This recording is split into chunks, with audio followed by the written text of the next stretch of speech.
시간 그 죄를 경계하라, 그 죄를 경계하라 라는 제목으로 하나님의 말씀을 전하고자 합니다. 오늘 본문 말씀은 우리가 잘 알고 익히 들어왔던 바벨탑에 관한 이야기입니다. 한 절씩 살펴보고 이 말씀 속에서 우리에게 주는 교훈이 무엇인지를 한번 살펴보고자 합니다. 1절 말씀을 보니 온 땅의 언어가 하나요, 말이 하나라고 합니다. 이는 한 조상에게서 비롯되었음을 입증해주고 있습니다. 즉 이들은 노아의 후손들이었으며 의사소통에 전혀 문제가 없었음을 시사하고 있는 것이죠. 그런데 이들이 아라랏산 근처에 거주하다가 동방으로 주거를 옮기고자 합니다. 그리고는 그들은 시날 평지를 만나게 되고 그곳에서 거류하게 돼요. 2절 말씀을 보니 이에 그들이 동방으로 옮기다가 시날 평지를 만나 거기 거류하며, 시날이라는 말은 두 강 사이의 땅이라는 뜻이에요. 그러니까 한쪽으로는 티그리스 강이, 또 한쪽으로는 유프라테스 강이 흐르고 그 가운데 있는 평지를 의미합니다. 즉 바벨론 지역을 의미하고 있는 것이죠. 그들은 왜 거주지를 이곳으로 옮겼을까요? 그냥 그곳에서 살면 됐을 텐데 동방으로 옮기다가 왜 자꾸만 이렇게 옮기는 것을 옮겼을까요? 그 이유는 여러 가지가 있겠지만 동방으로 옮기다가라는 그 말에서도 유추해 볼 수 있는데요. 여기서 옮기다라는 말의 원어적인 의미는 원래 이제 말뚝을 뽑다라는 말이에요. 옮기다라는 말이. 즉 이들은 장막을 사용해서 생활했기 때문에 쉽게 이동할 수 있었고, 이동을 하려면 장막을 지지해 두던 말뚝을 뽑아야 했습니다. 즉 이들은 안전하게 한 곳에서 거주하면서 생활하는 자들이 아닌 유목민들이었다라는 거예요. 그러니까 유목민 생활을 계속 하다 보니까 자신들에게 안전을 줄 수 있는 어떤 거처가 필요했던 겁니다. 그래서 이들은 찾다 어디를 찾냐, 동방에 있는 시날 평지를 가게 됐다는 것이죠. 이곳에서 이들은 성읍과 탑을 쌓기로 결정을 합니다. 3절 말씀을 보니 서로 말하되 자 벽돌을 만들어 견고히 굽자 하고, 이에 벽돌로 돌을 대신하여 역청으로 진흙을 대신하고, 여기서 말하는 자는 이렇게 어서 아니면 준비하자 이런 의미가 담겨져 있어요. 그러니까 서로 어서 황급히 이렇게 의견을 내서 벽돌을 만들어서 견고히 굽고자 하고 벽돌로 돌을 대신하여 역청으로 진흙을 대신하고자 했습니다. 단순한 이야기처럼 보이지만 이들의 문명은 이전과 달리 상당히 발전되어 있음을 알 수가 있어요. 당시에는 햇볕으로 벽돌을 건조시키는 것이 고대인들의 일방적인 어떤 방법이었다면, 이들이 불로써 벽돌을 굽는 이 방법은 당시 이들의 문명이 상당한 수준에 위치해 있었음을 증거해 주고 있습니다. 어쨌든 이들은 이렇게 돌로 벽돌을 돌에 붓기도 하고 또 그 역청을 모아서 이렇게 탑을 쌓고자 합니다. 그리고 그들은 이어서 이곳에서 자신들의 이름을 내고 흩어짐을 면하고자 해요. 4절 말씀 보니까 또 말하되 자 성읍과 탑을 건설하여 그 탑 꼭대기를 하늘에 닿게 하여 우리 이름을 내고 온 지면에 흩어짐을 면하자 하였더니, 그러니까 이게 무슨 말이냐면 단순히 우리 이름을 내는 것과 그리고 이 땅의 지면에 흩어짐을 면하고자 하는 게 다른 것이 아니라 흩어짐을 면하기 위해서 이름을 내자라는 말이에요. 그러니까 다른 사람들이 우리의 이름을 딱 들었을 때 저기 대단한 곳 아니야? 라고 이렇게 겁을 주고 명예를 위해서 자신들의 흩어짐을 면하기 위해서 그렇게 이름을 내는 상황을 볼 수 있습니다. 어쨌든 이렇게 자신들의 안녕과 명예를 위해서 또 안전을 위해서 이들은 탑을 쌓았고 이름을 내기 위해 계속 이름을 내고 계속 흩어지지 않고 모여있기를 결정을 했습니다. 그런데 이 모습을 보신 하나님께서 내려오세요. 그래서 5절 말씀 보니까 여호와께서 사람들이 건설하는 그 성읍과 탑을 보려고 내려오셨더라. 그러니까 하나님께서 직접 이 사건에 개입을 하셨다라는 겁니다. 왜냐하면 이따가 제가 말씀드리겠지만 이곳에는 상당히 하나님을 대적하고 또 하나님을 이렇게 배제하는 행동들이 곳곳에 숨어 있거든요. 그래서 하나님은 이 모습을 보고 직접 내려오세요. 물론 하나님께서 내려오셨다라는 것이 위에서 아래로 내려왔다는 의미는 아닙니다. 그냥 우리들이 이해하기 편하게 이렇게 기록된 거예요. 하나님께서는 어디든 있으신 분이기 때문에 땅에도 계시고 하늘에도 계시고 하나님은 어디든 존재하시는 분이시기 때문에 우리가 이해하기 편하도록 이렇게 내려오셨다라는 표현을 하고 있는 것을 알 수 있습니다. 그리고는 말씀하십니다. 여호와께서 이르시되 이 무리가 한 족속이요 언어도 하나이므로, 한 족속이요 언어도 하나이므로. 그러니까 이들이 범죄를 저지르는 것이 단 한 사람과 아니면 단 한 무리만이 아니라 전체가 죄를 범할 수 있는 가능성이 지금 대단하게 크다라는 거예요. 그러니까 말이 다 통하니까, 그 말이 의견을 모으니까 모두가 전 인류적으로 범죄할 가능성이 굉장히 높아졌다라는 것을 의미하고 있는 겁니다. 그래서 하나님께서는 인류에게 그 말을 주신 이유는 하나님을 높이라는 거였지만 그들은 정반대 행동을 하고 있었다라는 것이죠. 그리고 이어서 말씀하십니다. 6절에 이같이 시작하였으니 이후로는 그 하고자 하는 일을 막을 수 없으리로다. 그러니까 하나님께서 이들이 하는 행동을 막을 수 없는, 불가능하다는 의미가 아니라 계속해서 이들이 죄를 저지를 수밖에 없다라는 것을 의미하고 있습니다. 그리고 7절과 9절 말씀을 통해서 하나님께서는 그들의 언어를 결국 혼잡하게 하시고 그들을 온 지면에 흩으셨습니다. 여기까지가 우리가 잘 알고 있는 바벨탑 사건입니다. 저는 이 말씀을 통해서, 이 배경을 통해서 바벨탑을 쌓는 동안 그들이 어떠한 죄를 저질렀는지를 살펴보고, 또한 우리가 경계해야 될 바가 무엇인지를 살펴보기를 원합니다. 바벨탑 이야기를 통해서, 이 사건을 통해서 우리가 경계해야 될 바가 무엇일까요? 세 가지를 여러분들에게 말씀드리고자 하는데요. 첫 번째는 우리는 하나님이 아닌 사람을 의지하지 않도록 경계해야 한다는 것입니다. 하나님을 의지하지 않고 사람을 경계하는 것을, 여기서 사람이라면 자신을 포함한 의지할 수 있는 모든 대상을 의미하는 것이죠. 바벨탑 사건 속에서 이들이 지은 죄는, 이들은 먼저 하나님이 아닌 자신들의 힘과 그리고 함께했던 사람들의 능력을 의지하는 죄를 범했다라는 거예요. 그러니까 단순히 의지가 아니라 하나님을 철저히 배척했다라는 겁니다. 그분의 도우심을 구하는 흔적이 한 군데도 없어요.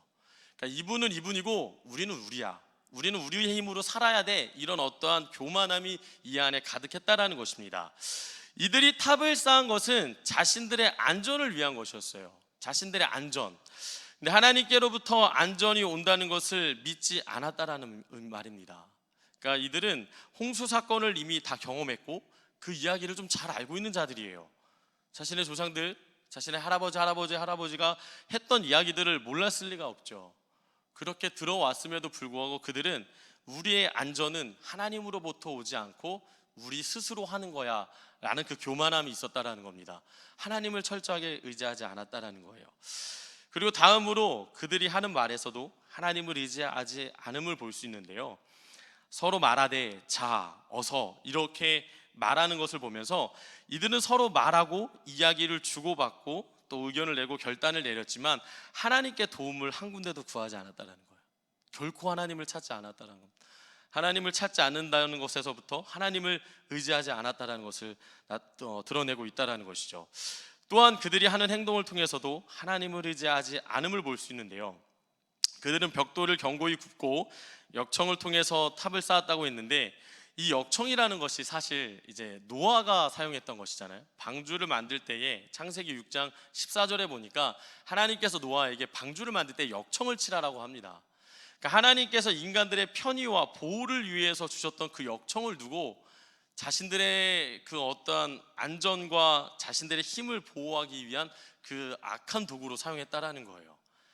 하나님을 의지하는 모습이 전혀 없고, 전혀 하나님께 받은 그 도움과 그 은혜를 기억하지 않고 자신의 어떤 것들을 위해서 사용하는 모습을 볼 수 있었다라는 겁니다. 이들은 이러한 심각한 죄를 저지른 것이고 하나님을 의지하지 않고 자신의 힘과 그 능력을 계속해서 의지하는 모습을 볼 수 있다는 것이죠. 근데 이 말씀을 통해서 우리가 기억해야 될 것은, 그럼 오늘날 우리들은 어떠냐는 거예요. 우리들은, 이 말씀은 분명 우리에게도 주는 교훈이 있습니다. 과연 정말 하나님을 의지하며 지금 살고 있는지 우리 스스로에게 물어봐야 된다는 것이죠. 물론 우리의 고백은 참 멋집니다. 찬양을 통해서 또 기도를 통해서 정말 하나님을 의지한다고 수없이 고백을 해요. 하지만 막상 어려움과 문제 앞에서 그렇지 못할 때가 너무 많이 있다라는 겁니다. 속된 말로 화장실 들어갈 때와 나올 때가 다른 것처럼 어느 순간 힘들 때는 정말 하나님을 막 의지하려고 몸부림치고 하나님 없이는 나는 살 수 없어요 막 눈물 흘리고 간절히 외치고 있다가 내 삶의 평탄함이 보이기 시작하고 문제가 없을 때, 그리고 모든 일이 잘 풀릴 때 의지하지 않게 된다는 것이죠.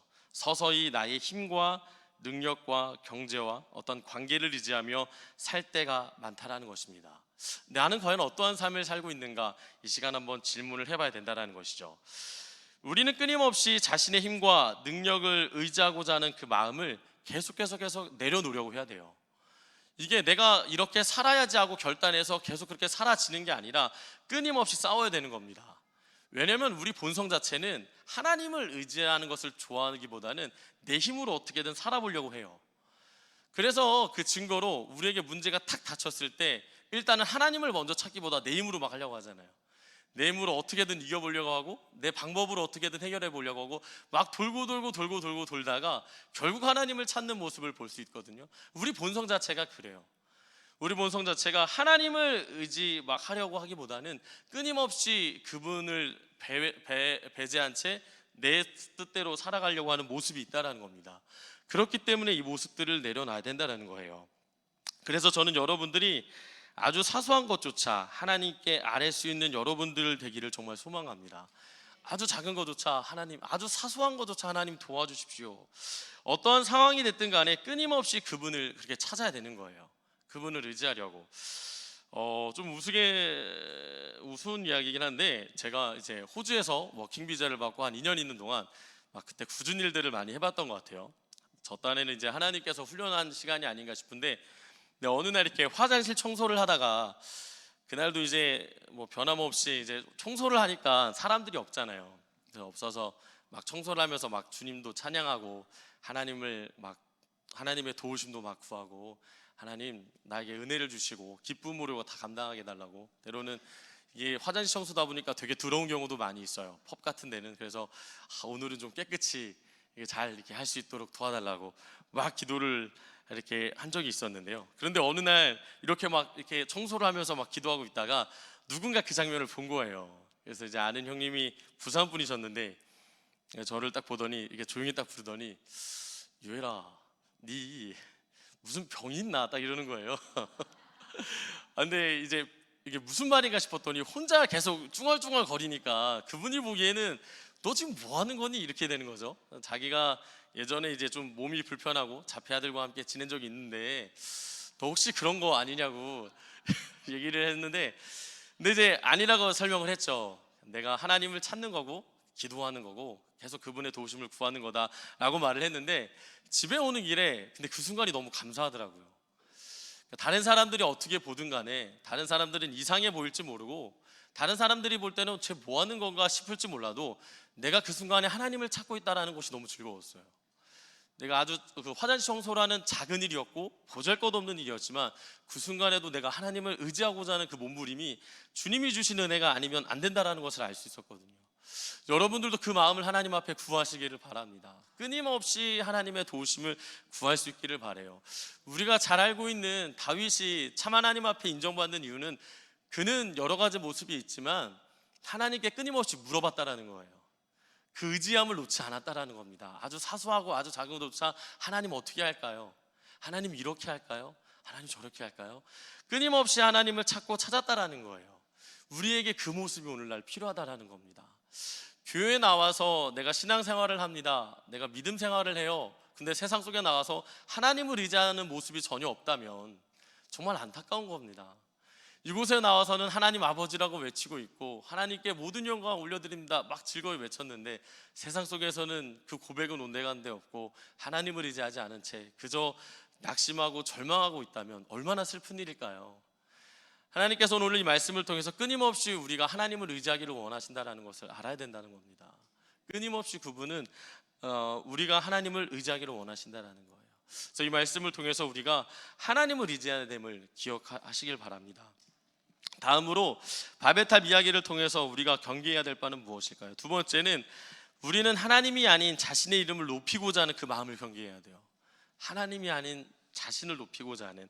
바벨탑 사건 속에서 이들이 지은 또 다른 죄는 무엇이었냐면 하나님의 이름이 아닌 철저히 자신들의 이름을 높이고자 했다라는 거예요. 본래 하나님의 영광을 위해서 살아야 될 인생들이 자신을 위하여 살아가려는 타락한 인생으로 전락되었음을 이 순간에 보여줬다라는 겁니다. 그런데 이 세상 사람들은 끊임없이 자신들을 사실 드러내기를 굉장히 원해요. 자신이 그래서 어떤 장을 맡는다라든가 아니면 어떤 자신의 이름이 새겨진다든가 인정받는 것을 누구나 원한다라는 것입니다. 하지만 성경에서는 하나님이 아닌 자신의 이름을 드높이는 행위를 그만두라고 합니다. 하나님은 결코 그것을 기뻐하지 않으세요. 잠언서 10장 7절 말씀을 보니까 의인을 기념할 때에는 칭찬하거니와 악인의 이름은 썩게 되느니라. 사람이 자신의 이름을 높이려고 할 때에는 결국 썩어질 수밖에 없다라는 거예요. 그게 결코 은혜가 될 수 없다라는 겁니다. 우리가 알다시피 첫사람 아담은 하나님과 같이 되고 싶어 했어요. 그러니까 하나님을 높이는 그 위치에 있다가 하나님과 동등되는 위치에 서기를 원했다라는 겁니다. 결국 그는 타락의 길을 걷게 되죠. 창세기 3장 5절 말씀에 너희가 그것을 먹는 날에는 너희 눈이 밝아져 하나님과 같이 되어, 여기에 멈칫하는 거예요. 너가 하나님과 같이 된다. 하나님과 같이 자신의 이름이 높여지기를 원했다라는 겁니다. 결국 타락의 길로 갈 수밖에 없었다라는 거예요. 또한 우리가 잘 알고 있는 사울왕은 어떻습니까? 사울은 하나님보다 자신의 이름을 높이기를 원했어요. 결국 그러나 버림받게 되죠. 사무엘상 15장 12절 말씀 보니까 사울이 갈멜에 이르러 자기를 위하여 기념비를 세우고 발길을 돌려 길갈로 내려갔다 하는지라. 자신의 기념비를 세운 거예요. 하나님의 은혜로 아말렉을 쳐부쉈고 이길 수 있었는데 하나님의 어떤 영광을 위한 그 모습이 아니라 내가 대단했고 내 이름이 대단했다라는 그 기념비를 세웠다라는 겁니다. 하나님은 이것을 결코 원치 않으셨죠. 신약에 와서는 헤롯 왕이 있습니다. 헤롯 왕은 백성들이 자신을 향한 그 소리를 듣고 하나님께 영광을 돌리지 않을 때 결국 죽음을 맞이하는 것을 볼 수 있어요. 사도행전 12장 22절 말씀에 백성들이 크게 부르되 이것은 신의 소리요 사람의 소리가 아니라 하거늘 헤롯이 영광을 하나님께 돌리지 아니하므로 주의 사자가 고치니 벌레에게 먹혀 죽으니라. 하나님께 영광을 돌리지 않고 그 모든 것을 자기가 취하려 했을 때 하나님은 그것을 기뻐하지 않으신다라는 겁니다. 결코 가만히 두지 않는다라는 거예요. 지금도 세상에는 수많은 사람들이 아까 말씀드렸듯이 자신의 이름과 명예를 위해 열심을 다하고 있습니다. 그런데 문제는 교회 안에서도 이런 게 보인다라는 거예요. 교회 안에서도 인정받기를 원하고 알아주기를 원하고 누군가가 한마디라도 해주기를 원하는 겁니다. 예를 들면 청소를 해도 하나님께 어쨌든 영광을 위해서 했지만 나도 모르게 기대를 하는 거예요. 누가 칭찬해 주기를, 내가 이렇게 봉사했을 때 누가 인정해 주기를 굉장히 원하는 그런 마음이 있다라는 겁니다. 그러나 그것이 자칫 넘어가게 되면 하나님보다 내가 인정받고 영광받기를 원하는 상태가 되어버린다라는 거예요. 제가 전 교회에서 이렇게 전도사 때 처음으로 수요 예배를 이렇게 설교한 적이 있는데, 그때는 어머니 기도회 오전에 이렇게 설교하게 됐는데, 설교할 때 이제 어쨌든 그 말씀이 되게 와닿은 몇 분들이 계셨었나 봐요. 그래서 이렇게 저에게 찾아와서 전도사님 오늘 좋았다고 막 얘기를 해주는데 제가 막 즐기게 되더라고요. 조금만 더 이렇게 이거를 말로는 사실 하나님께 모든 영광 올려드립니다. 다 하나님이 하셨어요 하는데 제 마음 아주 끄트머리에 아주 간사하고 강교한 마음이 있더라고요. 근데 사실 이런 마음들이 우리 인간의 본성에 다 있다라는 거예요. 정말 인정받기를 원하고 인정 안 해주면 막 시험 들고 슬퍼지고 막 이렇게 힘들어지는 그런 모습들을 우리가 갖추고 있다라는 거예요. 그러나 이런 부분들을 우리가 과감하게 하나님 앞에 내려놔야 됩니다. 하나님이 알아주시면 되는 거예요. 하나님이 기억하시면 되는 겁니다. 내 이름을 높이려고 하지 말고 그분의 이름만 높이면 된다라는 거예요. 사랑하는 성도 여러분, 우리가 기억해야 될 것은 오늘날 우리에게 있어 증거하고 나타내야 될 이름은 우리의 생명이며 소망 되신 예수 그리스도 외에는 없음을 기억하십시오. 그분의 이름을 드러내는 것, 내가 인정받고 내가 알아주길 바라는 그게 아니라 정말 그분의 이름을 드러내는 것이 여러분들의 삶의 정말 기쁨이 되어야 됩니다. 그렇게 되기를 정말 축복합니다. 고린도후서 4장 5절에 우리는 우리를 전파하는 것이 아니라 오직 그리스도 예수의 주 되신 것과 또 예수를 위하여 우리가 너희의 종된 것을 전파함이라. 아멘. 예수 그리스도를 드러내는 일 말고는 즐거울 일이 없습니다. 여러분들에게서 여러분들이 정말 높아지라고 했을 때 내 안에 꿈틀대는 조그만 어떤 내가 영광을 추구하고자 하는 그 마음들, 그런 어떤 강교함들이 있을 때 과감하게 하나님 앞에 아뢰십시오. 과감하게 그 부분을 내려놓으려고 몸부림치십시오. 그것을 어느 정도 간과하고 이 정도는 내가 인정받아도 되겠지라는 것이 시작될수록 점차 잘하는 것을 느끼게 될 겁니다. 그러면 나중에는 섭섭한 거예요. 하나님보다는 내가 먼저가 되는 겁니다. 여러분 그런 마음이 있다면 이제 오늘 이 시간 내려놓고 정말 예수님만 드러내는 여러분 되기를 축복합니다. 아멘. 마지막으로 바벨탑 이야기를 통해서 우리가 경계해야 될 바는 무엇일까요? 세 번째, 우리는 하나님의 말씀에 대한 불순종의 마음을 경계해야 되는 것입니다. 바벨탑 사건 속에서 이들이 지은 또 다른 죄는 무엇이냐면 하나님 말씀에 대한 철저한 불순종이라는 거예요. 창세기 1장 28절에 하나님이 그들에게 복을 주시며 하나님이 그들에게 이르시되 생육하고 번성하여 땅에 충만하라, 땅을 정복하라. 여기서 충만하라는 말은 결국 흩어져라는 말이에요. 하나님을 섬기는 너희들이 한 곳에서 모여서 예배드리고 하나님 영광, 그게 아니라 이 땅 끝으로 어떤 선교적 사명을 가지고 퍼져라, 이런 말씀이라는 겁니다. 이것을 이들은 몰랐을까요? 잘 알고 있었다라는 거예요. 왜냐하면 홍수 심판이 끝나고 나서 하나님께서 한 번 더 말씀하시기 때문이에요. 창세기 9장 1절에 이렇게 말씀하십니다. 하나님이 노아와 그 아들들에게 복을 주시며 그들에게 이르시되 생육하고 번성하여 땅에 충만하라, 흩어져라 라고 말을 하고 있다라는 거예요. 그러니까 이 말씀 때문에도 이들은 충분히 알고 있었다라는 겁니다. 하지만 이들은 그것을 정확히 알고 있었으면서도 거역했다라는 거예요. 그런데 이런 거역하는 모습, 우리가 흩어지지 않고 한 곳에 모여 있자, 우리가 높아지자, 우리 이름을 위하여 살자, 이런 모습들, 그 모습들이 우리에게 없으면 좋겠는데 우리에게 보이기 시작한다는 겁니다.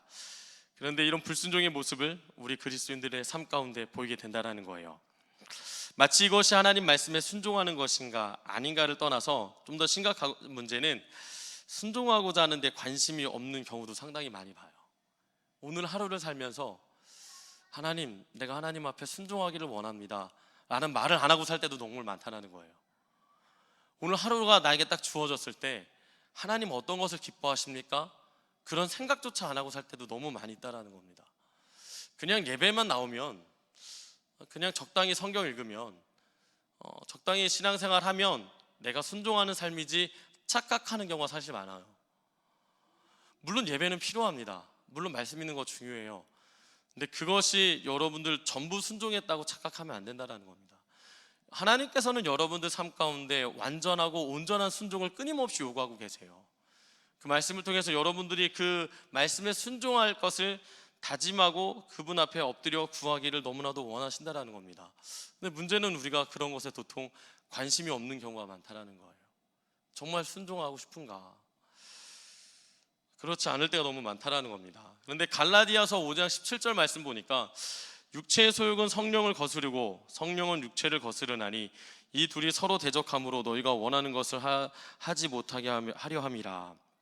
이 말씀 속에서 우리는 성령으로 붙잡혀 있지 않으면 결국 불순종하는 육체의 소욕을 따라 살게 된다는 거예요. 그러니까 여러분들이 이 하루가 주어졌을 때에 끊임없이 성령의 충만함을 구하고 성령의 어떤 인도하심을 구하고 그 은혜 아래 살 것을 다짐하고 매달리지 않는 한 결국 우리의 삶은 육체의 소욕이 드러날 수밖에 없다는 거예요. 적당히 이렇게 살면 되죠. 적당히 그냥 기도하고 간구하고 그렇게 살면 육체의 소욕은 아닌 것 아닌가요? 할지 모르겠는데 그렇지 않다라는 거예요.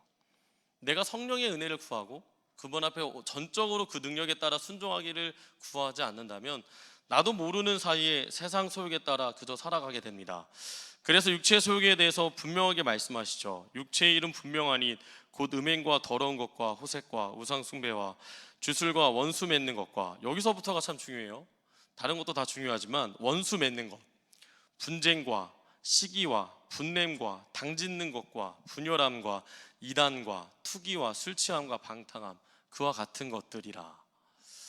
내가 정말 주님 말씀에 순종합니다 하는데 이 육체의 소욕에 따른 흔적들이 내 삶 가운데 드러나고 있다.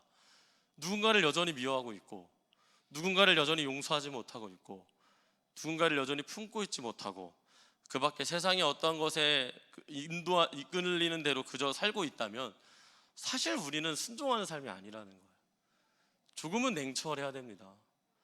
조금은 진지하게 자신 스스로에게 한번 물어봐야 돼요. 정말 나는 순종하며 살고 있는가? 어쩌면 오늘날 교회에는 바벨탑을 쌓았던 사람들처럼 수많은 사람들이 그렇게 질비하고 있을지도 몰라요. 바벨탑을 쌓았던 그 교만이 우리 안에 있을지도 모른다라는 것입니다. 말씀을 마치고자 합니다. 짧은 말씀이었지만 오늘 설교를 듣고 사실 가벼이 생각할 문제는 아니라고 생각합니다. 그저 한편의 설교를 듣고 많은 문제가 아니라 나는 바벨탑을 쌓았던 자들과 정말 다른 삶을 살고 있는가 한번 되돌아봐야 되는 거예요. 그들처럼 하나님이 아닌 자신과 세상을 의지하고 살고 있지는 않은지, 또한 나의 이름과 명예를 중요시하며 살고 있지는 않은지, 또 순종이 아닌 불순종의 삶을 어느 정도 타협하고 납득하며 살고 있지는 않은지. 사실 우리가 온전하게 순종하는 삶을 다 살 수는 없죠. 연약하니까. 그러나 그렇게 살고자 몸부림치는 사람과 그것을 살 수 없다고 인정하는 사람은 판이하게 다릅니다. 하나님이 원하시는 건 전자예요. 그럴 수 없어도 끊임없이 그분 앞에 매달리는 것을 원한다라는 것입니다. 갈망하십시오. 갈망하셔야 됩니다, 여러분. 바벨탑 이야기를 통해서 여러분들을 철저히 반추해 보십시오. 여러분들을 점검해야 됩니다. 신앙은 나와 하나님과의 관계예요. 우리 교회가 물론 은혜가 넘치고 사랑이 넘치고 정말 하나님 은혜 가운데 성령의 임재가 있고 놀라운 능력이 있지만, 내가 만약 바벨탑을 쌓았던 사람들과 같은 마음이라면 나는 번외인 거예요. 이걸로 안주하면 안 됩니다. 스스로에게 질문을 구하고 끊임없이 정말 하나님이 기뻐하시는 삶을 살고자 노력하는 여러분 되기를 주님의 이름으로 축복합니다. 아멘. 기도하겠습니다.